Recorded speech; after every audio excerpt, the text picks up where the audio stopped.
दोस्तों आज मैं आपके लिए एक 3-4 एक्सरसाइज का कॉम्बिनेशन करके आपको कुछ प्रैक्टिस बताने वाला हूं, जिसकी प्रैक्टिस अगर आप 30 डेज तक कर सकते हैं तो अपनी स्टैमरिंग में बहुत अच्छा इंप्रूवमेंट आप देख पाएंगे।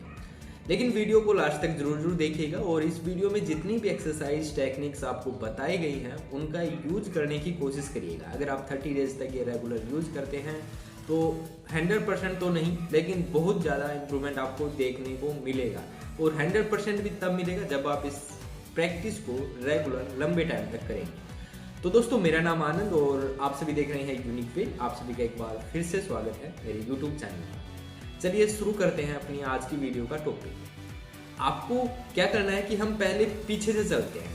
देखिए, सबसे पहले आप कोई भी बुक लीजिए, कोई स्टोरी लीजिए, उसको याद करिए। लेकिन याद आपको वैसे मन ही मन नहीं करना, पहले उस स्टोरी को रीड करने का अभ्यास करना है।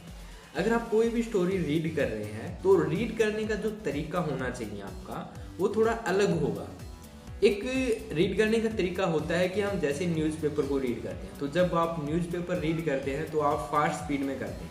लेकिन आपको स्टैमरिंग की प्रॉब्लम है तो आपको यहाँ पर उस पैराग्राफ को एक नॉर्मल तरीके से हट करके थोड़ा आराम से रीड करना है, लेकिन तेज आवाज में। जैसे कि मैं आपको बताऊं, मेरे पास अभी एक स्टोरी है जो मैंने साइड में रख रखी है। मैं आपको भी वो चीज़ें प्रोवाइड करा दूंगा, तो आप भी कोई भी स्टोरी रीड कर सकते हैं। जैसे मैं अगर एक स्टोरी रीड करूं, जैसे शेर जंगल का राजा होता है, वह अपने जंगल में सबको डराकर रहता है। शेर भयंकर और बलशाली होता है। एक दिन शहर का राजा जंगल में घूमने गया। शेर ने देखा राजा हाथी पर आसन लगाकर बैठा है। मैंने इस तरह से ये स्टोरी रीड की। आपने देखा होगा कि मैं कितने पोजेस ले रहा हूँ स्टोरी को रीड करते टाइम। आपको भी इसी तरह से तेज आवाज में, जितना तेज आवाज के साथ आप बोल सकते हैं इतनी तेज आवाज में आपको अपनी प्रैक्टिस करनी है। चाहे तो इसके लिए आपको किसी अलग रूम में, सेपरेट रूम में, जहाँ पे आवाज़ आपकी बाहर न जाए, उस रूम में बैठ करके आप अपनी प्रैक्टिस तेज आवाज़ के साथ, जितना तेज बोल करके इस तरह से प्रैक्टिस कर सकते हैं वो आप प्रैक्टिस करिए। तेज आवाज़ में करिए, आराम से करिए। पहली प्रैक्टिस है आपकी ये। इसका जितने दिन, जैसे कि 30 डेज का मैंने आपको टाइम दिया है, तो 30 डेज तक डेली इसकी प्रैक्टिस करिए। सेकंड चीज़ हमारी आती है मिरर प्रैक्टिस। जब आपने ये स्टोरी रीड की, स्टोरी रीड कर लिया आपने, इसके बाद जो स्टोरी आपके दिमाग में बैठी कि हाँ, इस जो स्टोरी मैंने रीड की इसमें क्या क्या बताया गया है, वो स्टोरी आपको याद हुई। जिस तरह से बुक रीड की आपने, सेम इसी तरीके से शीशे के सामने अपनी उस स्टोरी को एक्सप्रेस करने की कोशिश करिए। जब आप शीशे के सामने उस स्टोरी को एक्सप्रेस करेंगे तो आपके अंदर एक कॉन्फिडेंस आएगा। आप शीशे के सामने स्टोरी को बोलेंगे तो सेम आप जब बाहर लोगों के सामने जाएंगे तो वहाँ पर भी आपकी स्पीड एक नॉर्मल वे में होगी। जैसा कि जो आपकी एक्चुअल स्पीड होती है जब आप लोगों से बातें करने के लिए जाते हैं, वहाँ पर जैसी स्पीड होती है वैसी स्पीड बिल्कुल भी नहीं रहेगी जब आप डेली अपनी ये प्रैक्टिस करोगे। आपकी स्पीड एक नॉर्मल वे में लोगों तक जाएगी। जैसा कि अभी मैं बोल रहा हूँ, ये स्पीड मेरी न तो ज़्यादा है न ही कम है, मैं ईजिली अपनी वीडियो को रिकॉर्ड कर रहा हूँ। तो इस तरह से आपकी स्पीड बन जाएगी जब आप रेगुलर इसकी प्रैक्टिस करेंगे। पहले बुक रीडिंग करनी है। बुक रीडिंग में आप 5 मिनट 7 मिनट जितना टाइम है आपके पास उतनी देर तक बुक रीड करिए। इजी वे में करिए, आराम से करिए, पोजेस ले लेकर के करिए। किस तरह से बुक रीड कर रहे हो उस चीज़ को महसूस करो। सेकंड टाइम जब आप मिरर के सामने खड़े हों तो आपको मिरर के सामने फिर उसकी प्रैक्टिस करनी है कि बुक आपने किस तरह से रीड की थी, स्टोरी में क्या क्या चीज़ें थी, उनको शीशे के सामने बोलने की कोशिश करनी है। ये दो आपकी प्रैक्टिस हो गई।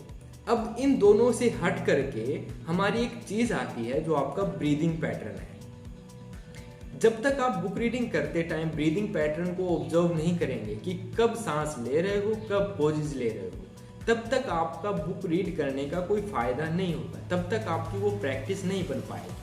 तो बुक रीड करते टाइम हमेशा ये चीज़ ध्यान देना कि हर 3 या 4 वर्ड के बाद आपको पॉज लेना है, सांस लेनी, पॉज लेना है, सांस लेनी और फिर आपको बोलना है। इसकी भी प्रैक्टिस आपको अपनी इस प्रैक्टिस में ऐड कर देनी। जब आप इस प्रैक्टिस को भी अपनी इस प्रैक्टिस में ऐड कर देंगे तो आपकी 2-3 एक्सरसाइज एक साथ वर्क कर रही होंगी आपके ऊपर, और ये ही आपकी स्टैमरिंग को ठीक करने में आपकी बहुत ज़्यादा हेल्प करने वाली है। प्रैक्टिस करोगे इम्प्रूवमेंट मिलेगा। वैसे मुझे रियली में लग रहा है कि आप प्रैक्टिस कर करके थक गए होंगे लेकिन इम्प्रूवमेंट नहीं मिल रहा होगा, क्योंकि आप एक रॉन्ग डायरेक्शन में प्रैक्टिस करते हैं, जिसकी वजह से आपको इम्प्रूवमेंट कभी नहीं मिल पाता है। जो मैंने थर्ड चीज़ आपको बताई कि आपको ब्रीदिंग के ऊपर और आपका जो पोजेज है उनके ऊपर आपको ज़्यादा फोकस करना है जब आप बुक रीड कर रहे हो, और सेम ऐसा ही जब आप शीशे के सामने अपनी स्टोरी को फिर से एक्सप्लेन कर रहे हो कि स्टोरी में क्या क्या हो रहा था, क्या क्या चीज़ें थी, उस चीज़ को फिर आपको ब्रीदिंग के साथ, पोजेज के साथ एक्सप्रेस करना है। एक्सप्रेशन के तौर के ऊपर जैसा कि मैं बार बार बोल रहा हूँ कि एक्सप्रेस करना है, तो मेरा इसमें मतलब है कि अपने फेशियल एक्सप्रेशंस के ऊपर ज़्यादा फोकस करना कि किस तरह से आप अपनी स्टोरी को बताने की कोशिश कर रहे हैं। आपके फेशियल एक्सप्रेशन, आपके इमोशंस, आपकी फीलिंग्स स्टोरी के साथ कनेक्ट होनी चाहिए। जब आपकी फीलिंग्स आपकी स्टोरी के साथ कनेक्ट होंगी तो आपका एक स्पीच पैटर्न अलग वे में आपको लेकर के जाएगा, और आपके जो ब्लॉकेज आते हैं या फिर आपका रेट ऑफ स्पीच तेज होता है वो आपका बिल्कुल भी नहीं होगा।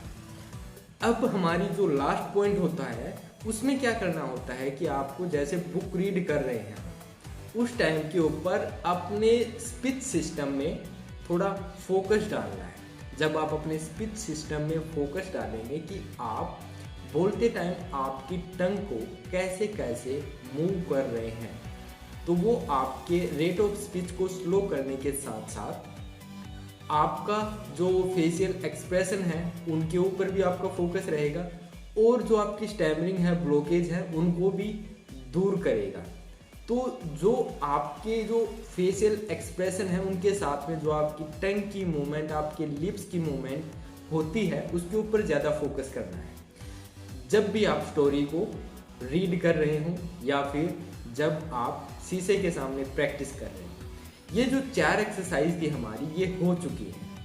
अब आपको फिक्स एक्सरसाइज में क्या करना है कि जो चीज़ें आपने की ये 1 सप्ताह तक नॉर्मली करिए, अकेले में करिए, कोई दिक्कत नहीं है। दूसरे सप्ताह से अपने फैमिली मेम्बर्स के सामने अपनी प्रैक्टिस करना शुरू करिए। फैमिली मेम्बर्स के सामने कैसे? जैसे आपने एक स्टोरी को याद किया, उसकी आपने प्रैक्टिस की, उस स्टोरी को उसी वे में शीशे के सामने खड़े होने की बजाय अपने फैमिली मेम्बर्स, अपने भाई बहन, माता पिता, उनके सामने इसकी प्रैक्टिस करिए कि कैसे आप बोल सकते हैं।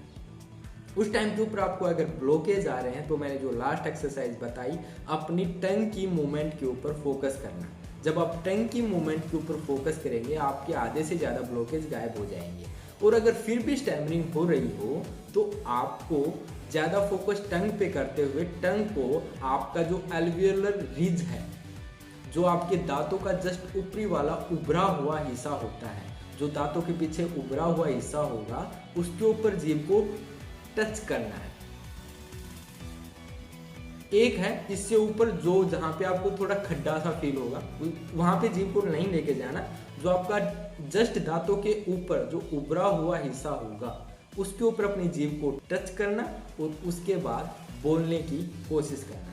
तो आपके जो स्टैमरिंग की ब्लॉकेज हैं वो भी आपको धीरे धीरे आने बंद हो जाएंगे और आप एकदम क्लियरली बोल पाएंगे। तो आप 1 महीने तक ये प्रैक्टिस करके देखिए, अपनी एक्सरसाइज को स्टेप वाइज लेके चलिए। पहले सप्ताह आपको सिर्फ अकेले में, दूसरे सप्ताह फैमिली मेम्बर्स के साथ, तीसरे सप्ताह है कोई भी जोक याद कर लीजिए, और उसको पहले शीशे के सामने एक्सप्लेन करने की कोशिश करिए, फिर उसको अपने दोस्तों के साथ में शेयर करिए कि आज मैंने एक जोक सीखा, देखना कितना मज़ेदार जोक है। और फिर अपना इंटेंशन बना के कि हाँ मुझे जोक सुनाना है और इस तरह से बोल के सुनाना है, तो आप अपने दोस्तों के सामने जाइए, वहाँ पे उसी स्पीड में जैसा कि आपने शीशे के सामने अपनी प्रैक्टिस की थी, सेम उसी स्पीड में वहाँ पे अपने दोस्तों को जोक सुनाने की कोशिश करिए। जब आप 1 महीने तक ये चीज़ें कर लेंगे, मैं गारंटी ले रहा हूँ, अगर अभी आपकी स्टैमरिंग 100% है तो आप ये प्रैक्टिस करने से 30 डेज में 40 या 50% तक अपनी स्टैमरिंग को लेकर के आ जाएंगे। और अगर इसकी प्रैक्टिस रेगुलर 2 या 3 महीने तक करते हैं तो आप बिल्कुल अपनी स्टैमरिंग को गायब कर सकते हैं। बस दिक्कत ये है कि आपको प्रैक्टिस करनी पड़ेगी, पहले अकेले में, बाद में अपने दोस्तों के साथ, फैमिली मेम्बर्स के साथ, रिलेटिव्स के साथ, वहाँ पे प्रैक्टिस करिए। तो अगर आपको वीडियो पसंद आई हो तो वीडियो को लाइक करें, चैनल को सब्सक्राइब करें और हमारे साथ में जुड़े रहिए। और फिर भी अगर आपको दिक्कतें आ रही हैं तो आप हमारा स्पीच थेरेपी या फिर स्पीच ट्रेनिंग कोर्स ज्वाइन कर सकते हैं। वहाँ पर आपको और भी नई नई एक्सरसाइज टेक्निक के साथ आपकी स्टैमरिंग के ऊपर वर्क किया जाएगा। अगर हम नहीं करेंगे तो हमारे टीम मेंबर्स जो अदर स्पीच थेरेपिस्ट हैं वो आपकी स्टैमरिंग के ऊपर काम करेंगे। तो आप हमारे कोर्स को ज्वाइन कर सकते हैं, अपनी जो स्टैमरिंग की प्रॉब्लम उसको ठीक कर सकते हैं। तो आज के लिए इतना ही, फिर से मिलते हैं एक नई वीडियो के साथ, तब तक के लिए थैंक यू, बाय।